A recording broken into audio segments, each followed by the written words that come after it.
अस्सलाम वालेकुम एवरीवन। अच्छा बेटा, आज हमने करना है क्वेश्चन नंबर 4। काम इधर भी वही है, आपको याद हो तो हमने कंपेयर बाय यूजिंग सिंबल्स। तो ये पहले भी सिंबल्स लगा कर हमने पढ़ा हुआ है, सारा वही चीज़ें हैं, बस वैल्यूज़ चेंज होंगी। Arrange them in ascending and descending order, वही के वही क्वेश्चन है जो पहले हमने 3 किए थे, बस फ़र्क वैल्यूज़ में होगा, ठीक है ना। बाकी वो मैंने सारा आपको पहले समझा दिया था, दोबारा रिपीट कर देता हूँ।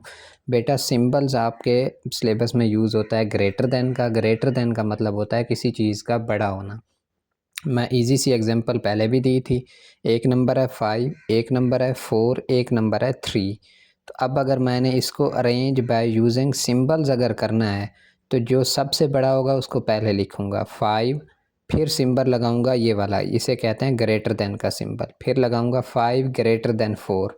ग्रेटर देन का क्या मतलब है? बड़ा होना। तो 5 बड़ा होता है ना 4 से, तो 5 ग्रेटर देन 4। उसके बाद तीसरा डिजिट मेरा कौन सा था? 3। तो 4 3 से बड़ा होता है ना। फिर मैं लगाऊंगा 5 ग्रेटर देन 4, फिर ग्रेटर देन 3, तो 4 ग्रेटर देन 3 हो जाएगा। इस तरह लिखने के तरीके को हम कहते हैं बाय यूजिंग सिंबल्स, के हमने कंपेयर कर दिया सिंबल्स ऐड करके। ये मैंने पहले भी बता दिया था। असेंडिंग आर्डर का मतलब होता है सबसे छोटा पहले लिखना हमारे पास, सबसे बड़ा हमारे पास सबसे असेंडिंग आर्डर में हमारे पास क्या करते थे, सबसे छोटा पहले और सबसे बड़ा हमारे पास एंड में। डिसेंडिंग का क्या मतलब हमारे पास था, जो सबसे छोटी वैल्यू है वो सबसे पहले आएगी, और जो हमारे पास सबसे और डिक्रीजिंग आर्डर में लिखना मतलब इस चीज़ को, तो इसे हम नाम देते थे डिसेंडिंग आर्डर का हमारे पास। तो ये सारी चीज़ें थी, ये हमने पहले भी पढ़ा हुआ था। असेंडिंग है इंक्रीजिंग आर्डर में लिखना, सबसे छोटी पहले और सबसे बड़ी एंड में हमारे पास आ जाती थी। डिसेंडिंग का मतलब होता है ये दोनों, ascending increasing order, descending decreasing order. मतलब सबसे बड़ी पहले लिखेंगे और उसके बाद उससे कम वाली, फिर उससे कम वाली, फिर उससे कम वाली। तो ये चीज़ें हो जाएंगी। वो तो आपके सिंबल से भी ट्रिक हमने बनाई थी, वो भी बन जाती है। अब ये सारा क्वेश्चंस बहुत ही आसान है, इसके 4 पार्ट हैं। इसमें एक ही बेटा ट्रिक होती है। इसमें देखें सारी वैल्यूज़ हैं नेगेटिव वाली। तो नेगेटिव वाली वैल्यू जब भी आपके पास बेटा आ जाए, नेगेटिव वाली वैल्यू जब भी आ जाए, ये नेगेटिव वाली के लिए बता रहा हूँ, जितनी वैल्यू बड़ी होगी नेगेटिव की उतनी वैल्यू छोटी होगी। जितनी वैल्यू नेगेटिव में बड़ी होगी उतनी वैल्यू हमारे पास क्या होगी? छोटी होगी। और जितनी वैल्यू छोटी होगी नेगेटिव वाली उतनी वो क्या होगी? हमारे पास बड़ी वैल्यू होगी। इसका मतलब आप ऐसे समझ सकते हैं, एक सिंपल एग्जांपल से। हमारे पास नेगेटिव का मतलब है आपने किसी से उधार लिया हुआ है। अब मुझे बताएं, किसी ने जितना ज़्यादा उधार लिया हुआ है, एक बंदा है उसने 3,000 किसी का उधार देना है, एक बंदा है उसने हमारे पास 1500 देना है। अब मुझे बताएं, जिसने जितना ज़्यादा उधार देना है, जितनी ज़्यादा वैल्यू उधार देनी है, इसका मतलब उसके पास पैसे उतने कम है, उतना गरीब है। जिसने पैसे हमारे पास जितने कम देने हैं, वैल्यू कम है, लेकिन उसके पास इसका मतलब सस्टेन करने के लिए, अपने आप को हमारे पास स्टेबल रखने के लिए ज़्यादा पैसे थे, तो उसने उधार कम लिया था। तो इस एग्जांपल से आप समझ सकते हैं कि जिसके पास जितने हमारे पास नेगेटिव में ज़्यादा पैसे होते हैं, इसका मतलब वो उतने कम पैसे रखता है, इतना हमारे पास गरीब है, ऐसे समझे। जितने नेगेटिव में उसके पास कम पैसे होंगे उतनी वैल्यू उसकी क्या है? ज़्यादा है। तो ये सारा मतलब है। तो अब हमने तो आर्डर में अपना लिखना है। तो आर्डर में कैसे लिखते हैं? जो सबसे बड़ी वैल्यू होती है वो पहले, फिर हमारे पास उससे बड़ी वाली, फिर उससे बड़ी वाली, फिर उससे बड़ी वाली, ठीक है। उसी आर्डर में हमारे पास लिखते हैं। अब आप देखें तो सारी वैल्यूज़ में नेगेटिव तो लगा हुआ है। तो अब मैं क्या देखूंगा? नेगेटिव में जितनी हमने कहा छोटी वैल्यू होती है उतनी बड़ी होती है, बस ये बात याद रख लेनी है।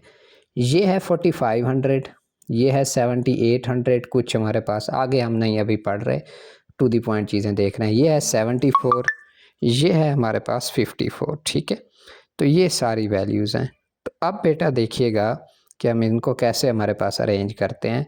मुझे बताएं, 45 बड़ा होता है या 78 बड़ा होता है या 74 बड़ा होता है या 54 बड़ा होता है? वैसे हम देखें, अब तो हमें पता है ना नेगेटिव वाले हैं। नेगेटिव में हमने कहा जितनी सबसे छोटी होगी उतनी बड़ी वैल्यू होगी। तो इन सबसे छोटा कौन सा है? 45 है ना। तो 45 वाला देखें पहले आ गया है। ये काम इधर नेगेटिव में करना होता है, जितनी छोटी उतनी बड़ी वैल्यू होती है, तो वो पहले आ गई। अब इससे छोटी वाली ढूंढें। एक है 78, एक है 74, एक है 54। हाँ जी, इनमें सबसे छोटी कौन सी है, क्योंकि काम तो उलट होना है, अब जो सबसे छोटी होगी वही सबसे बड़ी होगी। 54 छोटा होता है ना, 78 से भी छोटा है, 74 से भी छोटा है, तो ये बेटा देखें दूसरे नंबर पर आ गया। बाकी कितने, दो नंबर बच गए, एक 74 वाला, एक 78 वाला। हाँ जी, अब इनमें हमारे पास छोटी वैल्यू कौन सी है, वही सबसे बड़ी होगी, 74 हमारे पास, ये बेटा पहले आ जाएगा, बचेगा 78, ये बाद में आ जाएगा। नेगेटिव सबके साथ लगाते जाएं, ये आपका आ गया बाय सिंबल्स के साथ एडिंग हमारे पास। फिर हमने ट्रिक इसकी बनाई थी, ascending order descending order. Ascending order में उलट लिख दें यहाँ से ऐसे, इस तरतीब के साथ, तो ये आपका देखें सारा इस तरतीब के साथ नंबर्स को लिख दिया, यहाँ से स्टार्ट किया, पहले ये लिखा, फिर ये लिखा, फिर ये लिखा, फिर ये लिखा, तो ये असेंडिंग आर्डर बन गया। जिस तरतीब में पहले लिखा था उसी तरतीब में लिख दिया, तो वो डिसेंडिंग आर्डर बन गया हमारे पास। तो ये आपके पास थी ट्रिक, ये सारा नेगेटिव नंबर्स का बेटा काम था। अब इधर अगर मैं आ जाऊँ, तो इधर तो देखें पहले तो पॉजिटिव नंबर है, तो पॉजिटिव नंबर वालों का तो मसला ही नहीं है। पहले नेगेटिव वाली वैल्यू, मैंने कहा हमारे पास नेगेटिव वाली वैल्यू तो हमारे पास कम होती है। अब नेगेटिव वालों का कंपैरिजन हो तो फिर हम देखते हैं ना, जितनी वैल्यू कम हो उतनी हमारे पास क्या होती है, छोटी। जब पॉजिटिव वाली वैल्यूज़ के साथ कंपैरिजन होगा फिर तो नेगेटिव वाली बिल्कुल ही एंड में आती है, उसमें तो ट्रिक ही नहीं है कोई ख़ास देखने की। अब हमने कंपैरिजन करना है सिर्फ पहले पॉजिटिव वाली का, क्योंकि पॉजिटिव वैल्यू तो हमेशा ज़्यादा होती है नेगेटिव से। तो अब बेटा इनमें देखेंगे सबसे बड़ी वैल्यू कौन सी है। ये भी 78 है, ये भी 78 है, ये भी 78 है। यहाँ से तो समझ नहीं आ रहा कि सबसे बड़ी वैल्यू कौन सी है, ताकि हम उसे पहले लिख सकें। चलें जी, हम इसको छोड़ देते हैं, 78 78 78 इतने तक तो बराबर हैं सारे। आगे देखें, ये है 426, ये है 402, ये है 401। अब आपको समझ आ गई होगी सबसे बड़ी कौन सी होती है। 426 बड़ा होता है या 402 बड़ा होता है या 401 बड़ा होता है, ये सबसे बड़ा होता है। फिर इसकी बारी आती है, फिर इसकी, तो इसी तरतीब के साथ लिख दें बस, सबसे बड़ा पहले नहीं आ जाता है। 426 वाला पहले आएगा, 402 वाला बाद में आएगा, 401 वाला उसके बाद आएगा। लें जी, तीन वैल्यूज़ तो आपकी एडजस्ट हो गई हैं, तो बचेगी चौथी नेगेटिव वाली, वो सबसे एंड में आ जाएगी। अब आपको पता है असेंडिंग आर्डर डिसेंडिंग आर्डर, इसकी ट्रिक की बता दी थी बेटा। असेंडिंग आर्डर में क्या करते हैं, उलट लिख देते हैं यहाँ से ऐसे, ये असेंडिंग आर्डर में लिख दिया। डिसेंडिंग आर्डर में क्या करते हैं, जैसे लिखा था हमारे पास उसी आर्डर में लिख देते हैं। ये देखें, ये लिख दिया, जैसे इधर सिंबल्स में हमारे पास लिखा था वैसे का वैसे लिख दिया।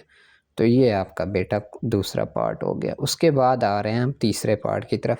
इसमें अगेन वही वाला काम है। पहले तो देखें तीन वैल्यूज़ नेगेटिव वाली हैं, एक पॉजिटिव वाली है। पॉजिटिव वाली तो हमेशा ग्रेटर होती है नेगेटिव वाली सबसे, इसका मतलब सबसे पहले तो ये आएगी, सबसे पहले ये ले आए।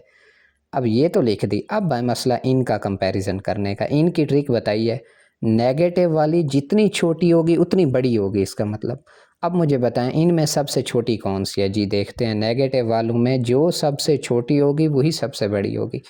एक है 147, एक है 148, एक है 1498। तो इनमें सबसे छोटा कौन सा है, नज़र आ रहा है क्लियर, 147। जो सबसे छोटा होगा नेगेटिव वालों में वही सबसे बड़ा होगा, इसका मतलब इसके बाद 147 आया। अब इन दो में कंपैरिजन करें, 148 छोटा होता है या 1498 छोटा होता है। 148 छोटा होता है, नेगेटिव लगा हुआ है, जितना छोटा होगा उतना बड़ा, तो ये पहले आ जाएगा, 1498 वाला बाद में आ जाएगा। तो ये हमने जब तरतीब बेटा बना ली, अब आप लोगों को ट्रिक का पता है। असेंडिंग आर्डर है, उलट लिख देंगे। डिसेंडिंग आर्डर है, जैसे लिखा हुआ था वैसे लिख देंगे। तो तीन पार्ट बेटा आपके हो गए। चौथा आपने होमवर्क में कर लेना है, बहुत ही आसान सा है। तो आज हमने इसका क्वेश्चन नंबर 4 कंप्लीट किया है, एक्सरसाइज 1.1 का। मिलते हैं अगले लेक्चर में। ओके जी, थैंक यू।